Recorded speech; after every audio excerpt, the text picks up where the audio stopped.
Salam sejahtera untuk kita semua. Kami dari kelompok 2 akan menjelaskan kontrol loop pada pabrik etilen oksida untuk memenuhi UAS gambar teknik. Pertama-tama, saya Marcelinus Gideoni Yehezkiel dengan NPM 2432 akan menjelaskan kompresor C102. Pertama-tama, kompresor. Kompresor itu adalah alat yang digunakan untuk memberikan tekanan pada fluida. Sebagai contoh, pada di sini sebelum masuki kompresor C102, aliran memiliki tekanan 2,5 atm dan setelahnya memiliki tekanan 16 atm. Nah, kompresor C102 ini terhubung kepada PIC, Pressure Indicating Controller, yang berguna untuk melihat dan mengontrol tekanan yang ada. Pressure Indicating Controller ini terhubung elektrik dengan aliran 4 dan juga terhubung hidrolik dengan kompresor C102. PIC ini berbentuk lingkaran dengan garis datar mengindikasikan berada pada posisi primer di kontrol loop. Selanjutnya akan dijelaskan oleh teman saya. Baik, izin masuk. Saya Fuad Aliuddin Ardiansyah dengan NPM 2429. Saya akan menjelaskan temperatur indikator kontrol di heat exchanger E101. Yang mana di sini bisa kita lihat di aliran 4 itu suhunya 30 derajat dan di aliran 5 sudah diubah oleh heat exchanger menjadi 220. Nah, cara kerjanya yaitu di aliran 5 ini akan diberikan sinyal yang terhubung ke temperatur indikator kontrol yang akan dilanjutkan oleh pneumatik untuk mengubah keran untuk mengecilkan atau membesarkan keran atau valve yang terhubung oleh eh, steam.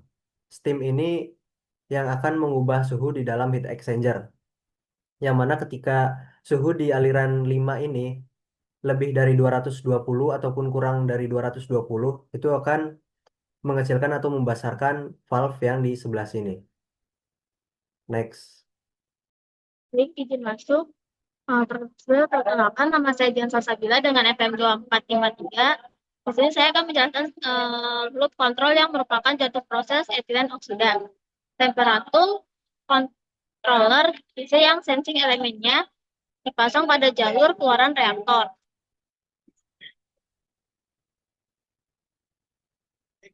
Yang jalur reaktor itu R201, di mana fungsinya esensial untuk secara berkelanjutan memantau suhu reaktan pasca reaksi, membandingkan dengan set point operasi opsional sekitar pada suhu 220 derajat Celcius dan segera memanipulasi bukaan katup kontrol di jalur fluida pendingin yang bertugas membuang panas eksotermis. Berguna untuk menjaga kondisi termal di dalam reaktor agar tetap stabil, sehingga dapat melindungi katalis perak dari kerusakan, memaksimalkan selektivitas dan yield produk, serta secara kritis mencegah terjadinya thermal runaway yang berpotensi membahayakan. Selanjutnya akan dijelaskan oleh rekan saya. Izin melanjutkan penjelasan. Selanjutnya saya akan menjelaskan sistem pengendalian suhu pada tahap persiapan umpan. Bisa dilihat di sini, terdapat instrumen dengan kode TC yang terpasang pada aliran output dari heat exchanger E102. TC ini adalah singkatan dari temperatur control. Fungsi utamanya adalah memastikan suhu bahan baku atau umpan yang akan masuk ke reaktor 201 sudah stabil dan sesuai dengan spesifikasi proses. Jika diperhatikan pada garis aliran nomor 5, terdapat kotak keterangan angka 220. Ini adalah set point atau suhu target yang dijaga oleh TC tersebut, yaitu sebesar 220 derajat Celcius. Suhu ini sangat krusial karena merupakan syarat agar reaksi di dalam reaktor R201 nanti dapat berjalan dengan optimal. Dengan cara kerjanya adalah sensor pada TC akan terus-menerus membaca suhu aktual dari gas yang keluar dari E102. Kemudian, jika suhu yang terbaca di bawah 220 derajat, maka controller akan mengirim sinyal perintah ke control valve yang berada di jalur atas ini. Jalur ini adalah jalur utilitas sistem atau uap panas. Jadi, jika suhu kurang panas, valve steam akan membuka lebih lebar untuk menambah asupan panas. Sebaliknya, jika suhu terlalu tinggi, valve steam akan menutup sedikit untuk mengurangi panas. Sekian. Baik, izin masuk. Saya Dinda Raisa Safa Firmansyah dengan NVM 2406 izin menjelaskan bagian PC di C202. Jadi sebelumnya untuk memasuki ke kompresor C202 ini sampai akhir nanti di PIC sinyal, pertama-tama ini di V201 ini sebagai flash drum yaitu pemisahan fase gas cair yang dimana nanti gas akan ke atas ke kompresor dan cair akan ke bawah yang dimana di sini di flash drum ini ada PI yaitu sebagai eh, nilai tekanan gas yang akan dibaca manual oleh seorang operator. Tekanan gas ini akan dinaikkan lagi ke kompresor di C202 untuk dialirkan ke V202. Nah, untuk agar si tekanan gas ini tidak melebihi atau mengurangi tekanan yang akan dialirkan ke V202, dia akan melalui sinyal PIC yang itu di mana pressure indicating concealer, yaitu di mana apabila gas yang melebihi tidak sesuai dengan set point-nya itu akan terbuang di valve 201-nya, yaitu tutup valve-nya akan kebuka. Apabila eh, kurang dari set point-nya sistem downstream ya itu maka si valve-nya akan ditutup sebagian. Cukup akan dilanjutkan oleh rekan saya. Baik, izin masuk. Saya Cecilia Vikaria Vanda dengan NPM 2404. Di sini instrumen yang saya jelaskan adalah bagian LC. LC atau level controller yang terpasang pada V202 di sini, yaitu absorber kedua pada rangkaian proses. V202 berfungsi melanjutkan tahap pemurnian dengan memastikan komponen cair tetap berada pada level yang aman dan stabil. Nah, pada vessel ini, LC digunakan untuk mengawasi dan mengendalikan tinggi cairan secara langsung. Ketika level cairan mulai naik mendekati batas atas, LC akan memberikan sinyal untuk membuka valve outlet sehingga sebagian cairan dapat dikeluarkan. Sebaliknya, jika level cairan terlalu rendah, maka valve akan ditutup kembali untuk mempertahankan volume cairan di dalam vessel. Dengan kontrol ini, LC membantu mencegah terjadinya flooding maupun kekurangan cairan sehingga proses absorpsi di V202 tetap berjalan konsisten. Tujuan utama dari LC ini di bagian V202 adalah menjaga kestabilan operasi absorber kedua agar aliran proses tetap aman dan efisien. Selanjutnya akan dilanjutkan oleh teman saya.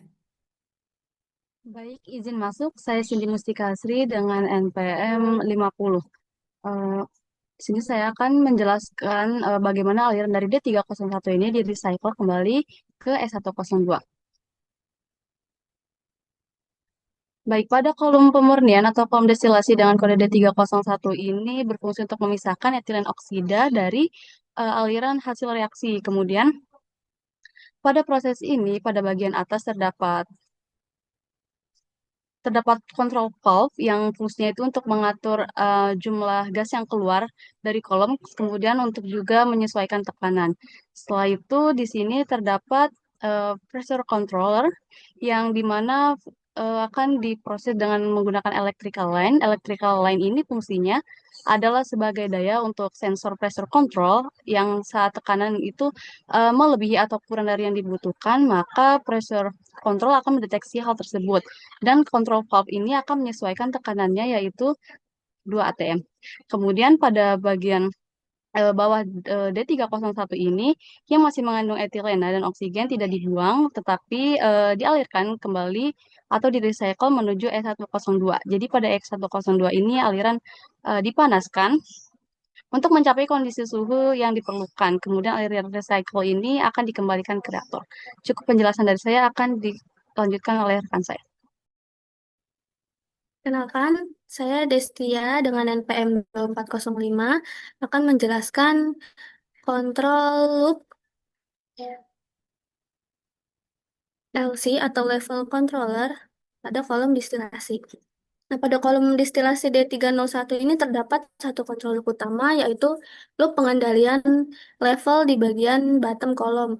Loop ini menggunakan level controller atau LC pada D301 yang memanipulasi kontrol valve VX302 atau katup 302 di aliran keluar produk bawah untuk menjaga level cairan tetap stabil. Untuk cara kerjanya, LC akan membawa kondisi level cairan di bottom D301 dan membandingkannya dengan set point yang sudah ditentukan oleh operator. Jika levelnya naik melewati set point, LC akan mengirim sinyal agar valve VX302 ini membuka lebih besar, sehingga debit cairan yang keluar akan meningkat dan level di dalam kolomnya juga turun kembali.